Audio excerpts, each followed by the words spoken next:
ლიმონათის ისტორია პარიზში კი არა, შუა საუკუნეების ეგვიპტეში დაიწყო. ჯერ კიდევ მე-13 საუკუნეში იქ ამზადებდნენ ყატარმიზატს, ლიმონის წვენის, წყლის და შაქრის სასმელს.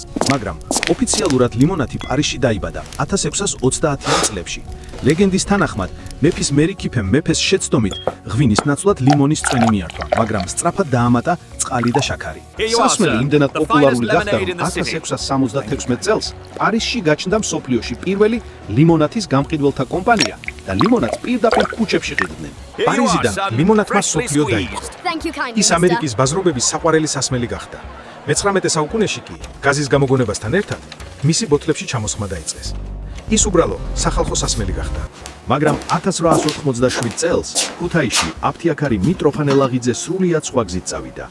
სანამ მსოფლიო უბრალო ლიმონის სასმელს ამზადებდა, ლაღიძემ შექმნა რევოლუციური იდეა. დაემზადებინა ლიმონათები მხოლოდ ნატურალური ქართული ხილისა და ბალახებისგან. სწორედ მან შექმნა მსოფლიოში პირველად ლეგენდარული ტარხუნა. ასე დაიბადა ორი ისტორია. ლიმონათი, უბრალო ლიმონის სახალხო სასმელი და ლაღიძის წყლები, ნატურალური გემოების მთელი პალიტრა.